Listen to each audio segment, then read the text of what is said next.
قرآن مجید برہان حمید اہل ایمان کے دلوں پر ایمان کی برکتوں کی وجہ سے سب سے زیادہ اثر کرنے والا کلام اور سب سے زیادہ اثر کرنے والی کتاب ہے۔ اس کا حقیقی نفع اور فائدہ اللہ تبارک و تعالی مومنین کو عطا فرماتا ہے۔ قرآن مجید اس کی فصاحت و بلاغت، اس کا حسن معانی اور اس کی لغوی اور فنی بحثیں یہ علماء کرام کے طبقے کے لیے خاص ہے، مگر عوام اہل سنت کے مابین قرآن مقدس کی تعلیمات کو کس پیرائے پر پیش کیا جائے، کون سی باتوں پر توجہ دینی چاہیے عوام کو، اور قرآن مقدس کو کس غرض سے اور کس مقصد سے عوام مسلمین کو پڑھنا اور سمجھنا چاہیے۔ حضرت سیدنا ابو ہریرہ رضی اللہ تعالی عنہ سے مشکات شریف میں باب الاعتصام بالکتاب والسنہ میں ایک حدیث مروی ہے۔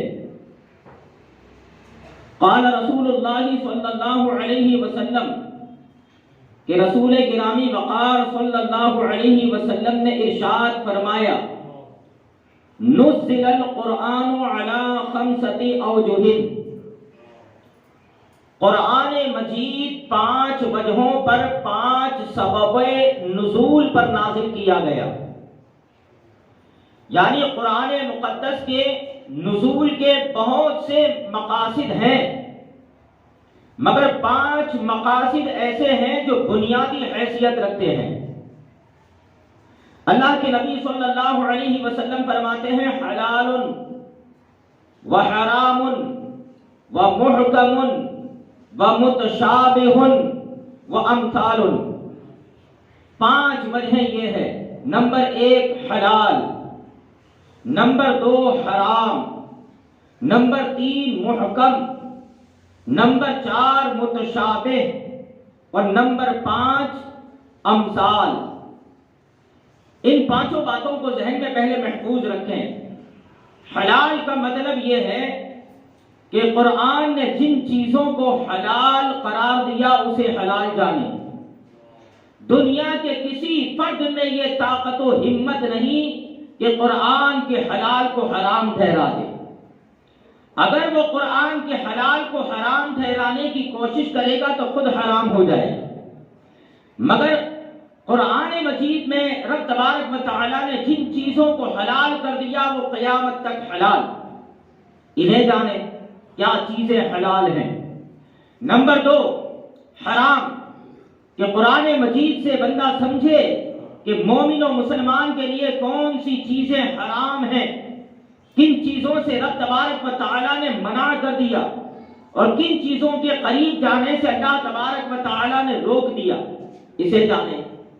نمبر 3 محکم، محکم کا مطلب وہ آیتیں کہ جن کے معانی بالکل واضح کھلے، کہ ان کھلی آیتوں کو پڑھ کے رب تبارک و تعالی نے جو احکام نازل فرمائے بندہ اسے سمجھے اور عمل کرے۔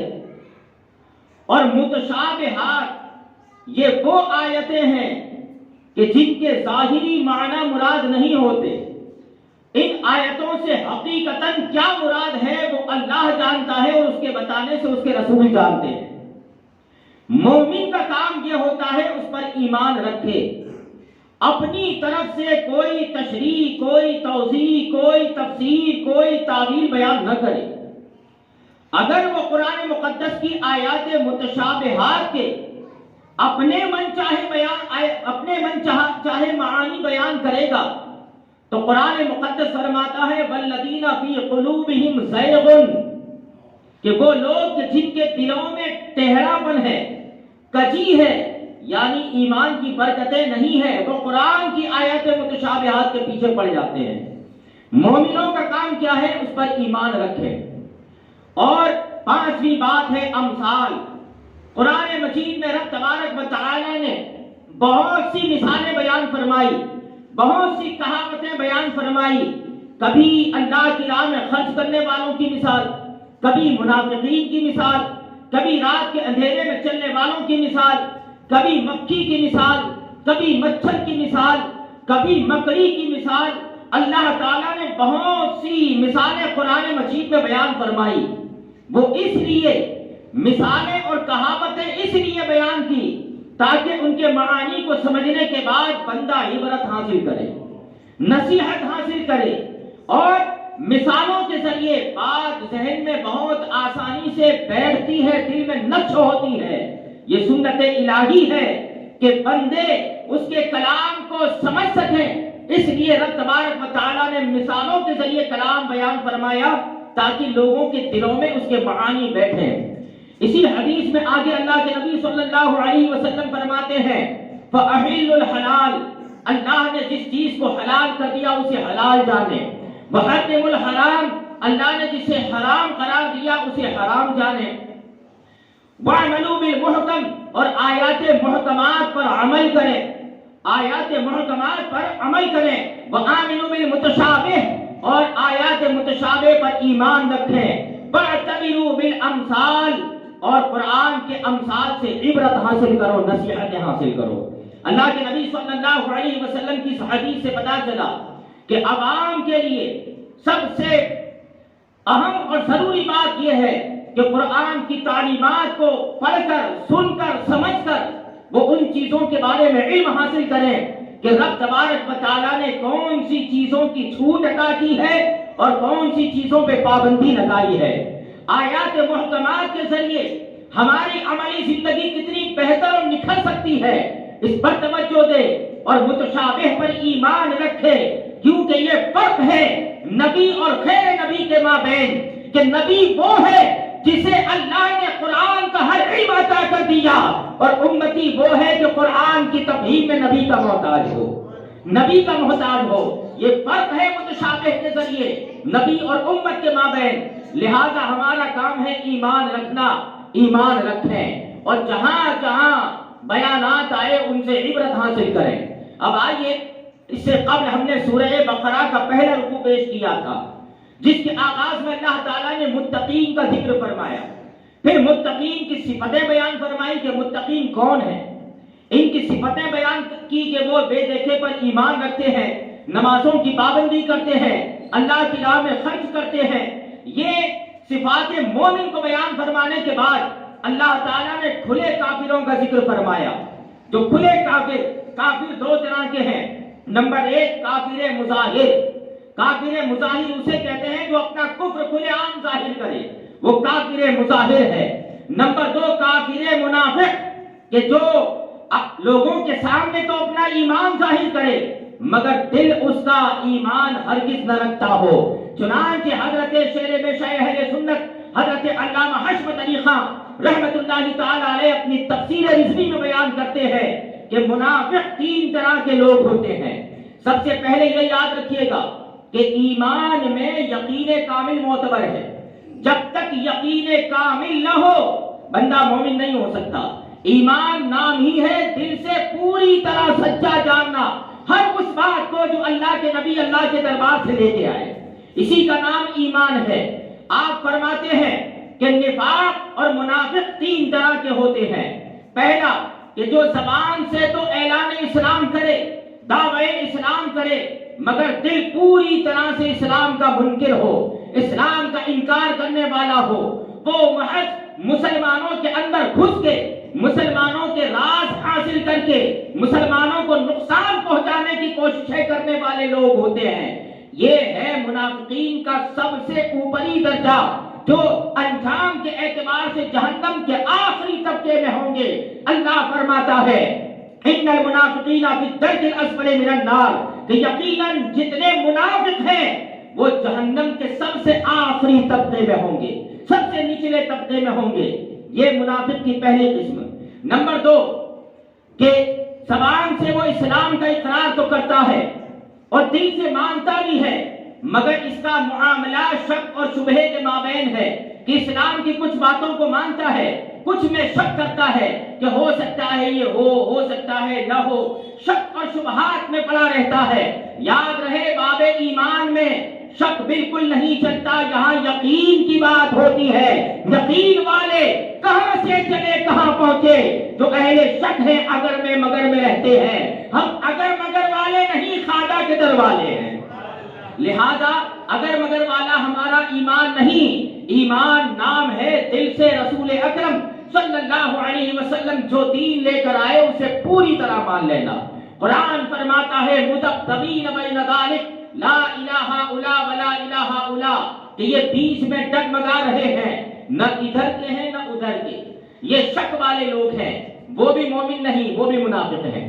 نمبر 3، تیسرا درجہ یہ کہ اسلام کی باتوں کو مانتا ہے، انکار بھی نہیں کرتا، لیکن وہ دنیا کو اسلام پر فوقیت دیتا ہے، اس معنی کے اعتبار سے کہ دنیا اصل ہے، ایمان اور اسلام اس سے نیچے کا درجہ ہے۔ اس صورت میں بھی بندہ پوری طرح سے ایمان رکھنے والا، پوری طرح سے یقین کرنے والا نہ کہلائے گا، کیونکہ وہ دنیا کی خاطر دین کی بہت ساری باتوں کو جھٹلا دے گا۔ آج بھی ہم دیکھتے ہیں کہ ایک طبقہ ہمارے سماج میں ایسا بھی ملتا ہے کہ جو دنیا کی خاطر، دنیا کے مناصب کی خاطر، اپنے جھوٹے رتبوں کی خاطر وہ اسلام کی تعلیمات کو پسے پشت ڈال کر معاذ اللہ یہ کہتے ہیں کہ اتنا سخت مسلمان بن کے رہو گے تو کوئی اس زمانے میں رہ ہی نہیں سکتا، کوئی پورا مسلمان بن کے جی ہی نہیں سکتا۔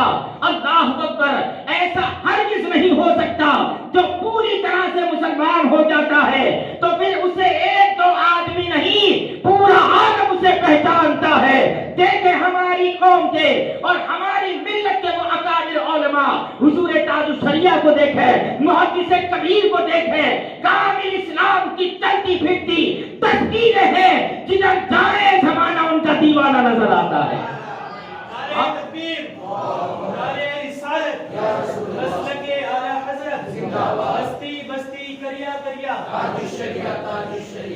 یہ کالی بھیڑیں ہیں جو مسلمانوں کے ذہنوں کو خراب کرنے کی کوشش کرتے ہیں، اور معاذ اللہ اس راہ میں وہ کھلے عام شرکیہ عمل بھی کر گزرتے ہیں، کفریہ کام بھی کر گزرتے ہیں، اور اس پر انہیں ذرہ برابر بھی افسوس نہیں ہوتا۔ اب یہاں سے یہ باتیں قرآن مجید میں بیان کی کھلے کافروں کا ذکر، اب اس کے بعد وَمِنَ النَّاسِ جہاں سے میں نے دوسرے رکوع کو پڑھنا شروع کیا، وہاں سے 13 آیتیں اللہ تعالیٰ نے منافقوں کے بارے میں بیان فرمائی۔ یہ قرآن مجید میں رب تبارک و تعالیٰ نے کھلے کافروں کا ذکر کیا، اس سے پہلے مومنوں کا بیان کیا، اب منافقین کا ذکر کیا۔ کیوں؟ اس لیے ان کے حالات کو اللہ نے اس لیے بیان کیا تاکہ پڑھنے والا مومن اپنے حال کو ان کے حال پر پیش کرے، اپنے کردار کو، اپنے کیریکٹر کو، اپنے اخلاق کو، اپنے اعمال کو ان پر پیش کرے اور میچ کرے ہم کس خانے میں جاتے ہیں، ہم کدھر جاتے ہیں، اور یہ باتیں سننے کے بعد بندہ اپنے اندر اصلاح پیدا کرے کہ ہمیں ان کی طرف جانا ہے جن کو اللہ نے ہدی للمتقین کا منصب عطا فرمایا۔ تو یہ عبرت کے لیے ہے، یہ امثالیں ہیں، یہ مثالیں ہیں ہماری عبرت کے لیے۔ قرآن مجید میں رب تبارک و تعالیٰ بیان فرماتا ہے، یہ پوری 13 آیتوں کے اندر منافقوں کے الگ الگ کیریکٹر اور الگ الگ کردار کو بیان کیا۔ سب سے پہلے ان کے دعوے کو جھٹلایا کہ زبان سے جو وہ دعویٰ کرتے ہیں، اے اہل اسلام ان کے دعوے کے چنگل میں نہ پھنسنا، وہ اپنے دعوے میں جھوٹے ہیں۔ پھر اس کے بعد ان کے مکر و فریب اور ان کے ڈجل و فریب کا ذکر کیا کہ وہ اس کے ذریعے مسلمانوں کو فریب دینا چاہتے ہیں۔ پھر اللہ تعالیٰ ان کے جھوٹ کے پردے کو چاک کرتا ہے۔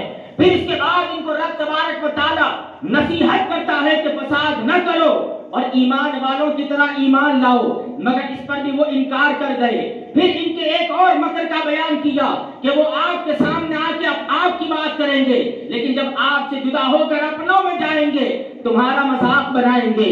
یہ ساری باتوں کو، ان کی خصلتوں کو قرآن مجید نے بیان فرمایا جس کا نچوڑ اللہ کے حبیب صلی اللہ علیہ وسلم نے ایک حدیث میں بیان فرمایا، آیت المنافق ثلاثۃ، منافق کی نشانیاں 3 ہے، وَإِن صَلَّى وَصَامَ وَزَعَمَ أَنَّهُ مُسْلِمٌ، اگرچہ وہ یہ نمازیں ادا کرے، روزے ادا کرے، اگرچہ وہ یہ سمجھے کہ مسلمان ہے، لیکن اللہ کے حبیب نے فرمایا جو منافق ہوگا اس میں یہ 3 باتیں ہوں گی۔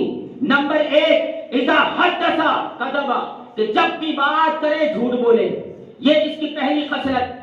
آگے والے معانی میں آپ کو سمجھ میں آ جائے گا کہ اللہ کے نبی صلی اللہ علیہ وسلم نے اس ایک حدیث کے اندر اس پوری 13 آیتوں کی تفسیر بیان فرما دی ہے۔ اللہ کے حبیب فرماتے ہیں پہلی نشانی یہ ہے کہ جب بات کرے گا تو جھوٹ بولے گا، اور جب اس سے وعدہ کیا جائے گا، اذا وعد اخلف، کہ جب وعدہ کرے گا تو وعدے کو توڑے گا، اذا اؤتمن خان، اور جب اسے کوئی امانت سپرد کی جائے گی تو وہ خیانت سے کام لے گا، خیانت کرے گا۔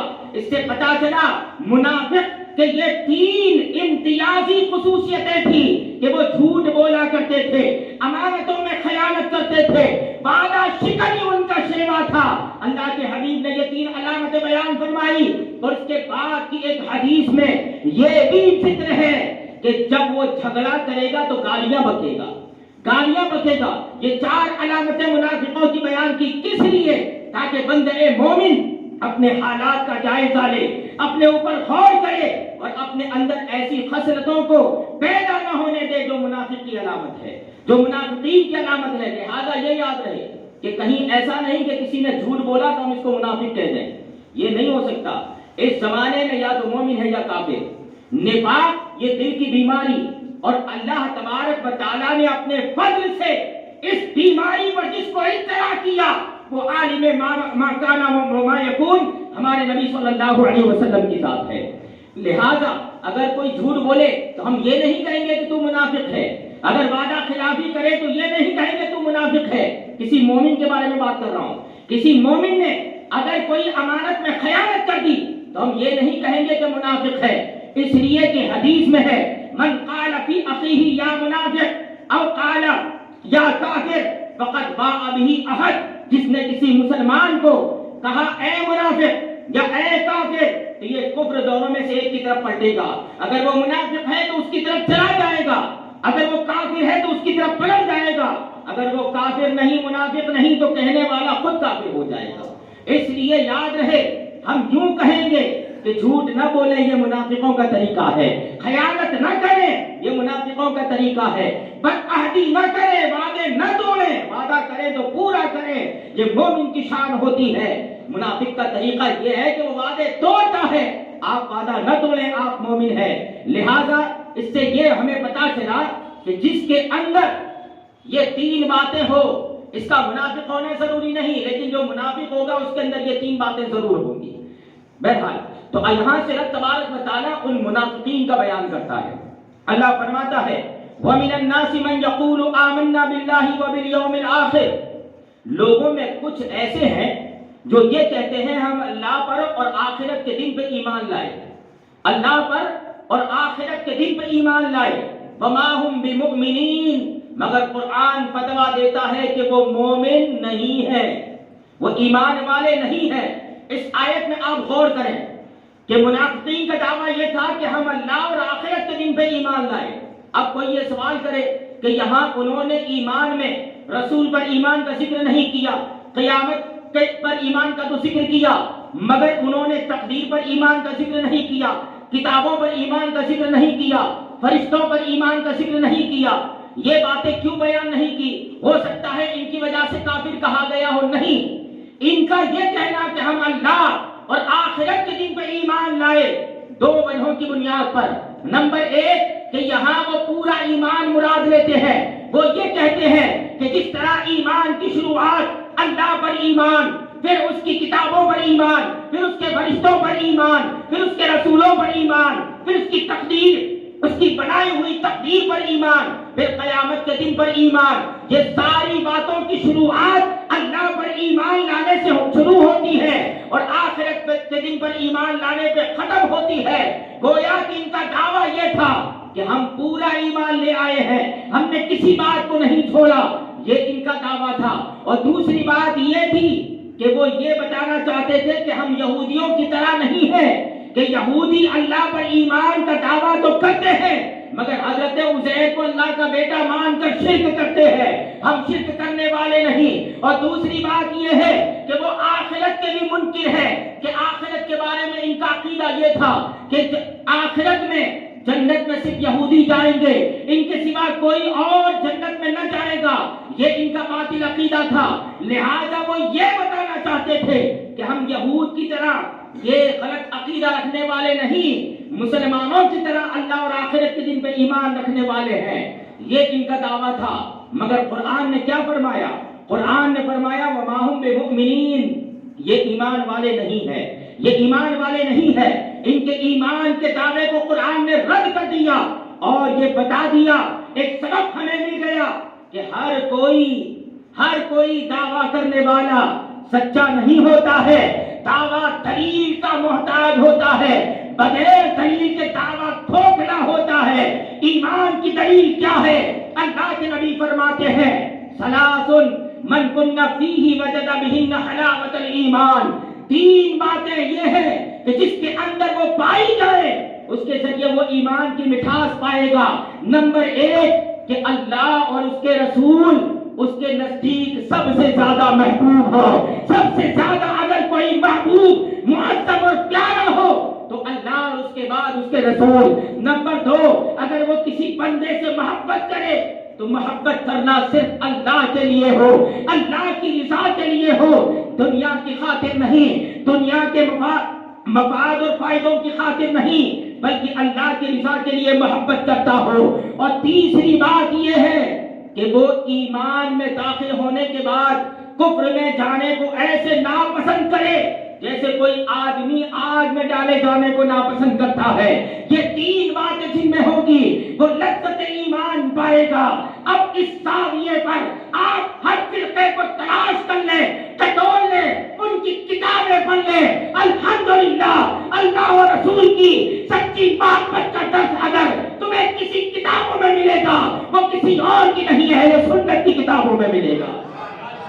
یہ ہے اہل سنت، یہ ہے کہ ایمان کا معیار۔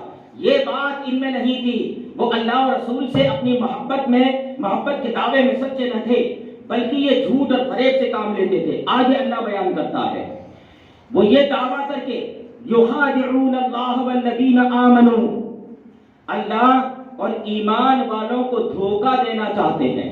یہ یاد رہے اللہ دھوکہ کھانے سے پاک ہے، اللہ کو کوئی دھوکہ فریب نہیں دے سکتا۔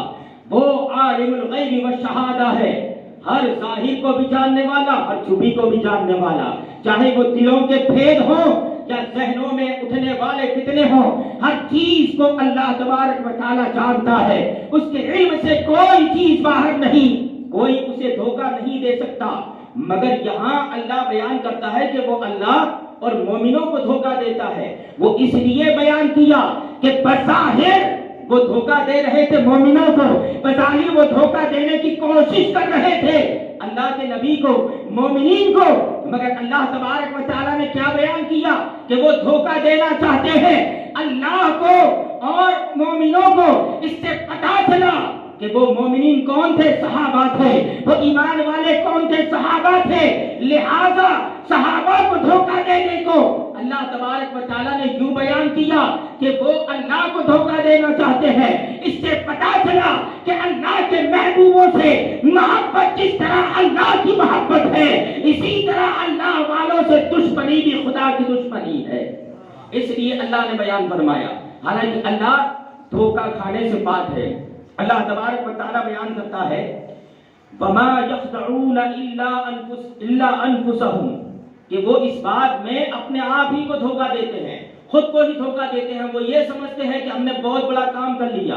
اچھا، یہ دعویٰ انہوں نے اس لیے کیا تھا کہ جب ہجرت کے بعد اللہ کے نبی صلی اللہ علیہ وسلم اور مومنین مدینہ میں آئے تو یہ منافقین پریشان ہو گئے۔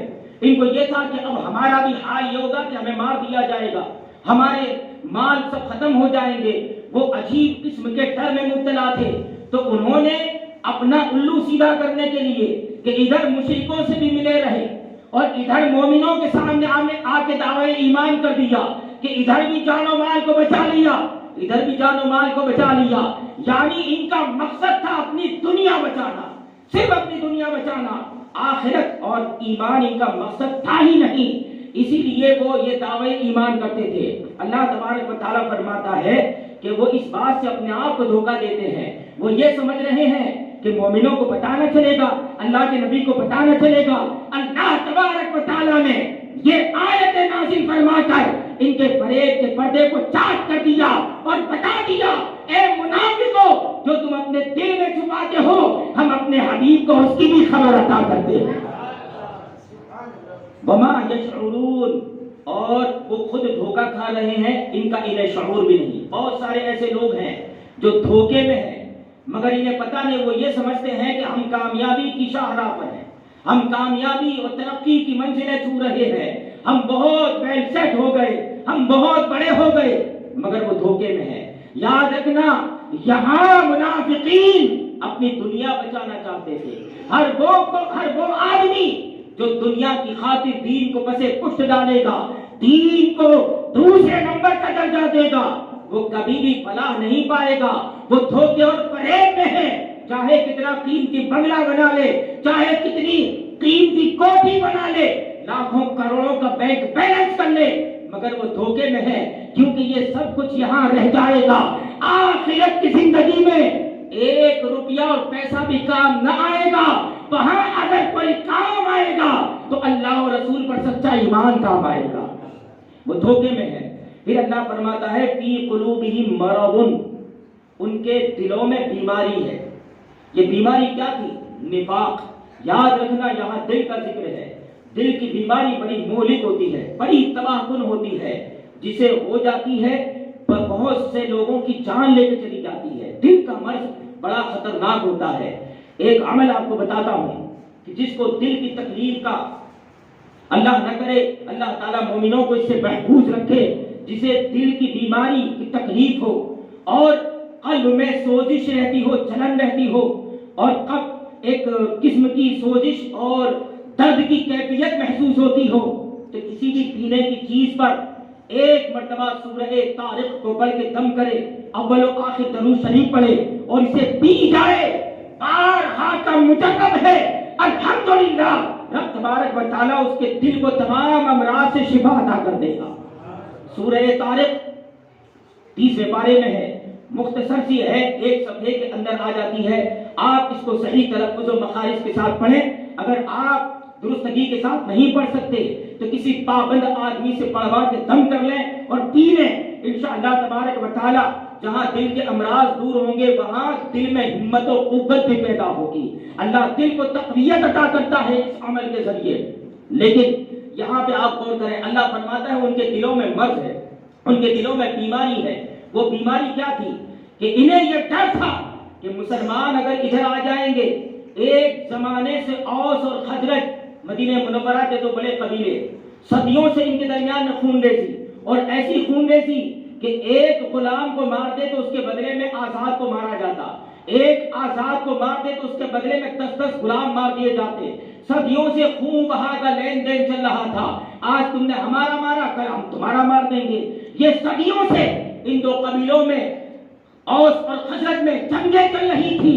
لیکن جب آمنہ کے لال رسول مختار صلی اللہ علیہ وسلم پر ایمان کی دولت انہیں نصیب ہوئی، دنیا نے دیکھا کہ صدیوں سے وہ دو قبیلے ایک دوسرے کے خون کے پیاسے تھے، آج ایک دوسرے کے لیے جان دیتے نظر آ رہے ہیں۔ ان کو سیر و شکر کر دیا، ان میں اتفاق ہو گیا، اور ان جنگوں کی وجہ سے یہودیوں کو بڑا فائدہ ہوتا تھا۔ ہتھیار خریدنے کے لیے وہ یہودیوں سے سودی قرض لیتے، اور سودی قرض کی بنیاد پر یہودیوں کا بھی کاروبار چلتا۔ یہ مدینے کے جو رؤوسا تھے، جو بڑے بڑے سردار مانے جاتے تھے، وہ بھی اپنا الو سیدھا کر رہے تھے، مگر جب انہوں نے اسلام کی برکت دیکھی کہ یہاں تو عالم یہ ہے کہ صدیوں سے جو خون بہا پر اتنی جنگیں کر چکے ہیں اور اتنے لوگوں کو مار چکے ہیں، ایک کلمہ لا الہ الا اللہ محمد رسول اللہ کی برکتوں نے انہیں شیر و شکر کر دیا، بھائی بھائی کر دیا، اگر یہ لوگ یہاں آئیں گے تو ہمارا راج پاٹ ختم ہو جائے گا، ہمارے سارے منصب ختم ہو جائیں گے، ہمارا وقار چلا جائے گا، ہمارا دبدبا چلا جائے گا۔ یہ بات ان کے دل میں بیٹھتی چلی گئی اور اسلام سے حسد بڑھتا چلا گیا، حسد بڑھتا چلا گیا۔ یہی حسد قرآن بیان کرتا ہے ان کے دلوں میں مرض ہے۔ اللہ اور رسول سے حسد ہی کو قرآن نے مرض کہا، قرآن نے مرض قرار دیا۔ اور ہمیں یہ بات بھی پتا چلی کہ یہ مرض کس لیے تھا۔ فضائل مصطفیٰ جس قدر بڑھتے چلے گئے، کمالات مصطفیٰ جس قدر بڑھتے چلے گئے، ان کا مرض بڑھتا چلا گیا۔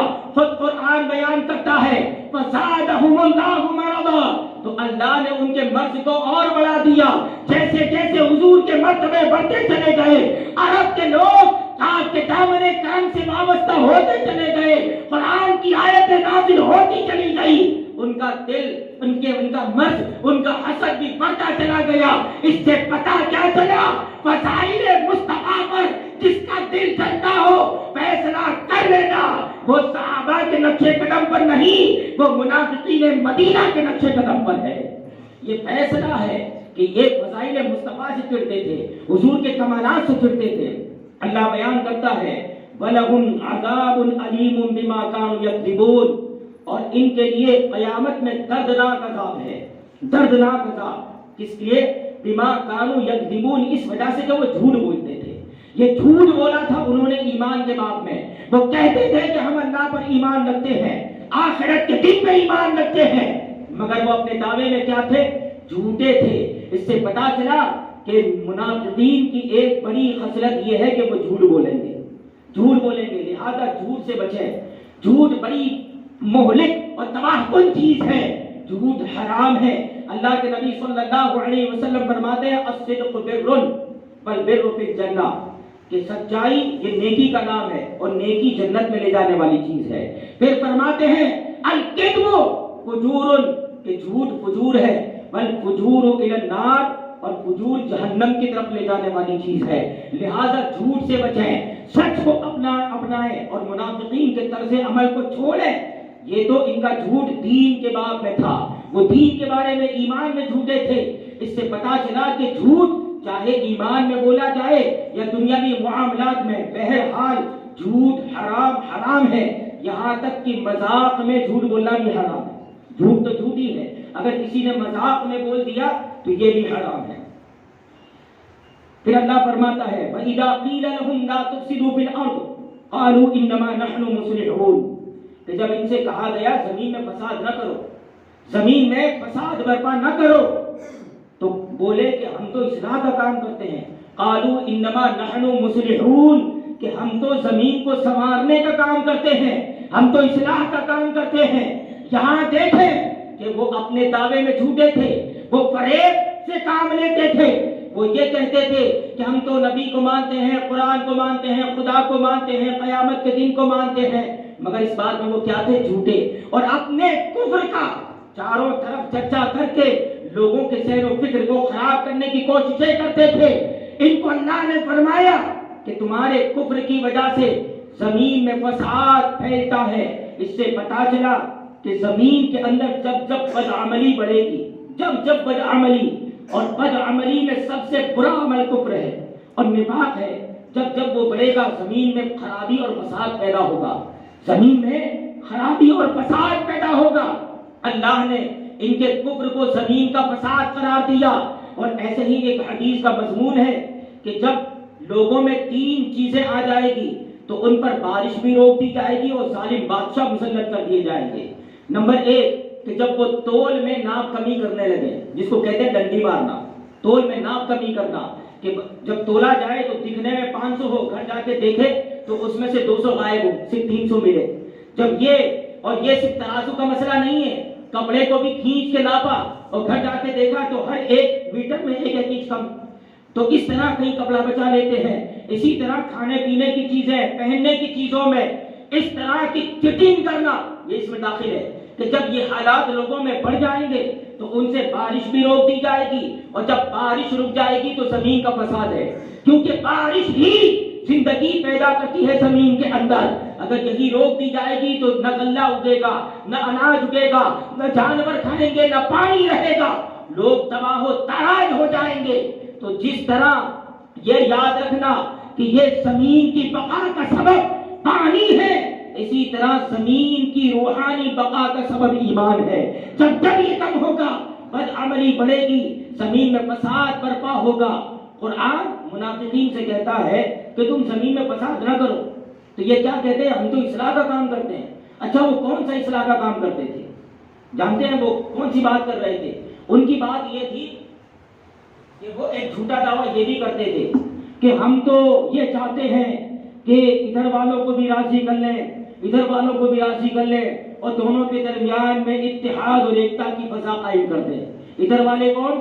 یہود اور کفار مکہ، اور ادھر والے کون؟ مومنین، اور یہ بیچ میں کھڑے رہ کر کہ ہم ان سے بھی مل لیتے ہیں، ان کے ساتھ نماز بھی پڑھ لیتے ہیں، ادھر جاتے ہیں تو ان کے ساتھ ہم ہنسی مذاق ٹھٹا بھی کر لیتے ہیں اور بتوں کو پوج بھی لیتے ہیں۔ العیاذ باللہ تعالی، یہ دونوں طرح کی بھیڑیں اور صلح کلیت کے سب سے بنیادی پتھر رکھنے والے یہ منافقین یہ چاہتے تھے کہ ہم ادھر بھی جائیں، اور ان کا دعویٰ یہ تھا کہ ہم دونوں کو ملانے کی کوشش کرتے ہیں، کفر اور ایمان میں اتحاد پیدا کرنا چاہتے ہیں۔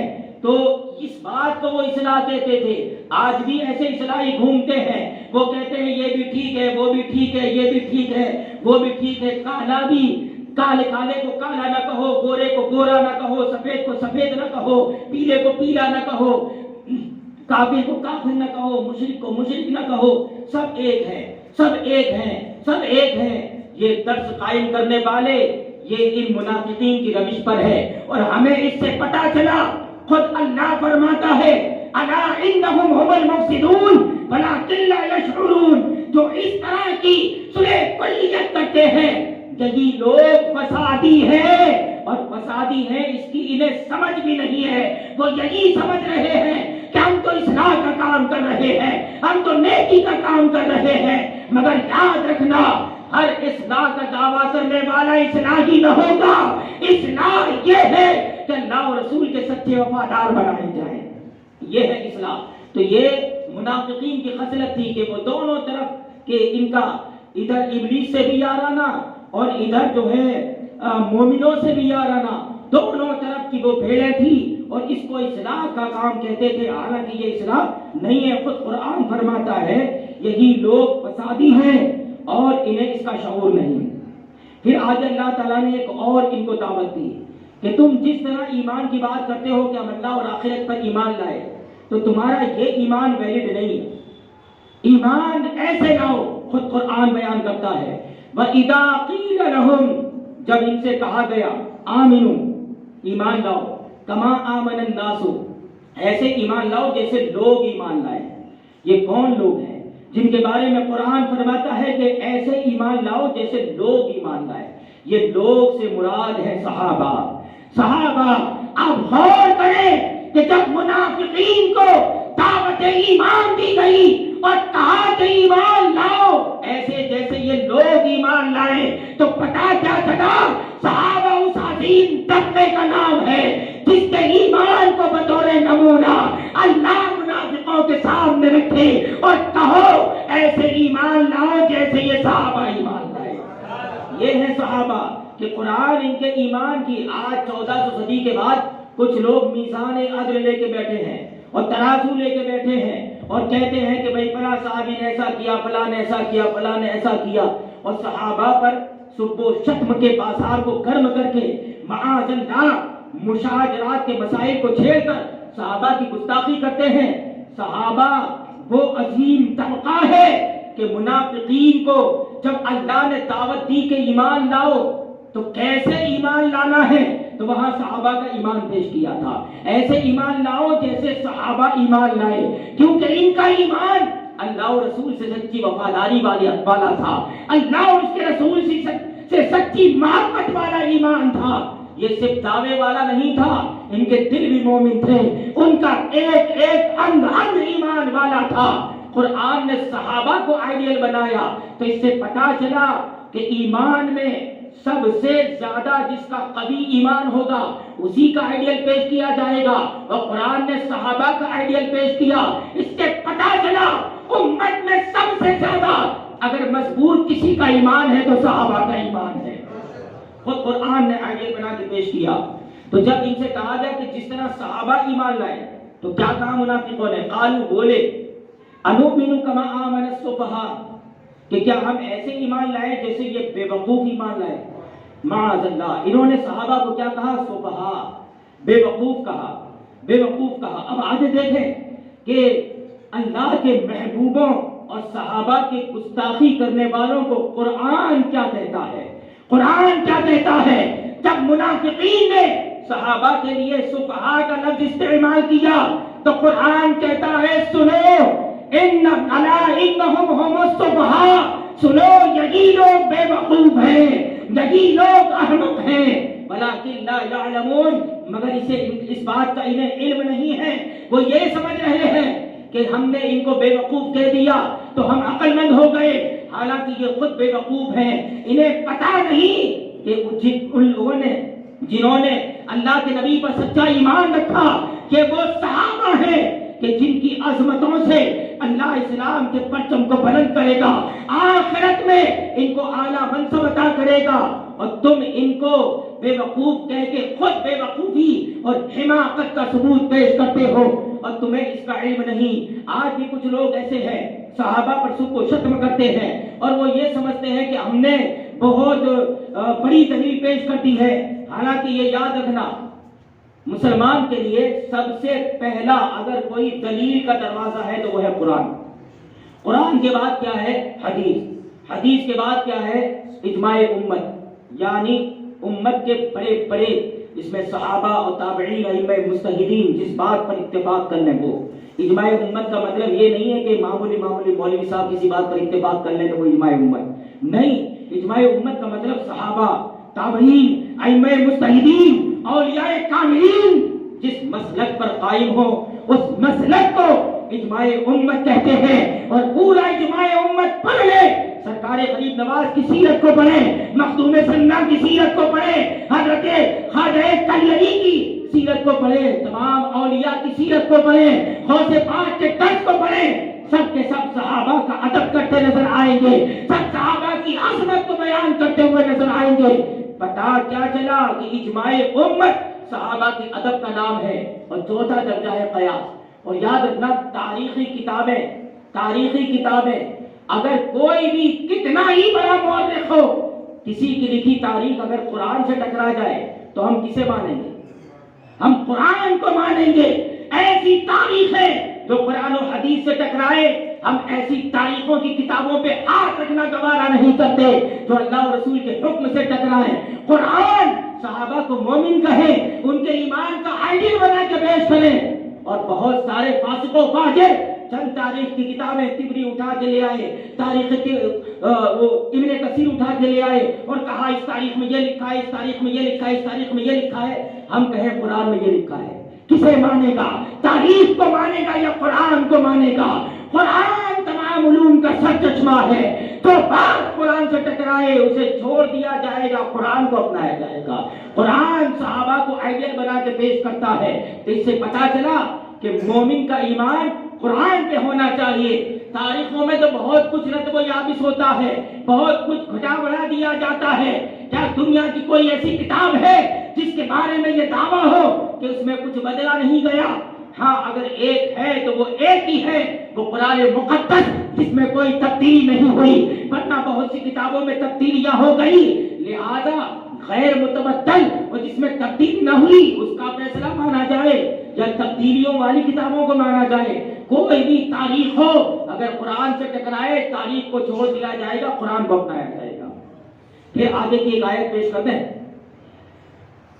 پھر اللہ تبارک و تعالی ان کے مکر اور فریب کی ایک اور داستان کو بیان کرتا ہے کہ ان کا طریقہ کیا تھا۔ وَإِذَا لَقُوا الَّذِينَ آمَنُوا قَالُوا آمَنَّا، کہ جب وہ مومنوں سے ملتے ہیں تو کیا کہتے ہیں؟ ہم ایمان لے آئے ہیں، ہم تو مومن ہیں۔ وَإِذَا خَلَوْا إِلَىٰ شَيَاطِينِهِمْ، اور جب اپنے شیطانوں کے پاس، یعنی اپنے جو پیشوا اور لیڈر تھے ان کے پاس جاتے ہیں تو کیا بولتے ہیں؟ قالوا انا معکم، ہم تو تمہارے ساتھ ہیں، انما نحن مستہزئون، ہم تو ایمان کا دعویٰ کر کے مومنوں کا مذاق اڑاتے ہیں، مومنوں کا مذاق بناتے ہیں۔ یہ بات یہاں پہ غور کریں کہ قرآن مقدس نے یہ فرمایا وَإِذَا خَلَوْا إِلَىٰ شَيَاطِينِهِمْ، کہ جب وہ اپنے شیطانوں کے پاس جاتے ہیں۔ یہاں شیاطین کون ہیں؟ یہ ان کے کافر لیڈر، ان کے کافر سردار۔ تو اس سے پتا چلا کہ یہاں جن کو شیاطین کہا گیا وہ جنات نہیں، انسان تھے۔ تو اس سے یہ پتا چلا کہ شیطان صرف جناتوں میں نہیں، انسانوں میں بھی ہے۔ اور اب ایک یہاں پر اپنے مسئلہ کو پیش کرتا ہوں۔ اللہ کے نبی صلی اللہ علیہ وسلم نے ایک حدیث بیان فرمائی، لا تترکوا الخروج بین صفوفکم للشیاطین، اپنی مسجد کی صفوں میں شیطانوں کے لیے خالی جگہ نہ چھوڑو۔ اور شیطان جس طرح جنوں میں ہوتا ہے انسانوں میں بھی ہوتا ہے، لہذا جو دین میں ضروریات دین کا انکار کر کے کافر و مرتد ہو گئے، وہ وہابی ہو، خارجی ہو، رافضی ہو، انہیں اپنی مسجدوں میں جگہ نہ دینا۔ یہ اس لیے ہے کہ حضور نے فرمایا شیطانوں کے لیے خالی جگہ نہ چھوڑو۔ تو جس طرح شیطان جنات میں ہوتا ہے اسی طرح انسانوں میں بھی ہوتا ہے۔ گویا کہ یہ انسانی شیطان ہے، ان کے لیے اپنی صفوں میں جگہ نہیں چھوڑنی چاہیے۔ خود قرآن سے ثابت ہے کہ قرآن نے انسانوں کو بھی شیطان کہا ہے، لہذا بعض انسان شیطان ہے۔ جس طرح کہ یہ وہابی، دیوبندی جو عقائد کفریہ اور اللہ اور رسول کی بارگاہ میں گستاخیاں کرنے کی بنیاد پر خارج اسلام ہو گئے، لہذا اپنی مساجد کو ان سے محفوظ رکھیں۔ یہ اللہ کے نبی کی کہ عشق کا سچا کلمہ پڑھنے والے لوگوں کی مساجد ہیں، ان کی حفاظت کریں۔ اب یہاں کہ اس آیت کے تحت ایک شان نزول کے تحت یہ بات بیان کی ہے کہ منافقین کا سردار عبداللہ بن ابی جب حضرت سیدنا ابوبکر صدیق، حضرت سیدنا عمر اور حضرت سیدنا مولا علی رضی اللہ تعالی عنہ اجمعین آ رہے تھے تو ان کو دیکھ کر اپنے ساتھیوں سے کہتا ہے دیکھو میں ان کو کیسے بے وقوف بناتا ہوں۔ گیا اور حضرت سیدنا ابوبکر صدیق کا ہاتھ پکڑ کے کہا کہ ہم تو اسلام لے آئے ہیں، ہم تو ایمان لے آئے ہیں۔ اسی طرح حضرت عمر سے بھی بات کی، اور جب مولا علی سے ہاتھ ملا تو اس نے یہ کہا، تو مولا علی علم کے دروازے آپ نے یہ بیان فرمایا کہ اے ابن ابی، منافقوں کا طریقہ چھوڑ اور جھوٹ بولنا ترک کر دے۔ تو اس پر وہ کہنے لگا نہیں نہیں ہم تو ایمان لائے، ہم تو ایمان لائے ہیں۔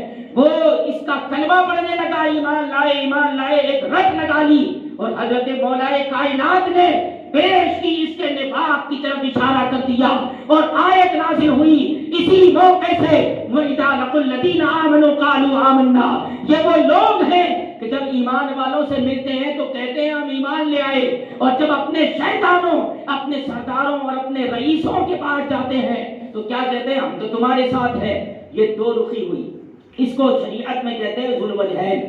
یہ ان کا انداز کیا تھا، ادھر کچھ ادھر کچھ، اس کو کہتے ہیں دو رخا آدمی۔ اور نبی اکرم صلی اللہ علیہ وسلم نے بیان فرمایا کہ قیامت کے دن سب سے بدتر آدمی تو مجھ سے پاؤ گے جو دو رخا ہوگا، کہ ادھر کچھ اور کہے گا ادھر کچھ اور کہے گا۔ تو اس سے ہمیں یہ بھی پتا چلا کہ دو رخی یہ مومن کا طریقہ نہیں، منافقوں کا طریقہ ہے کہ یہاں کچھ اور بات کرنا، وہاں کچھ اور بات کرنا۔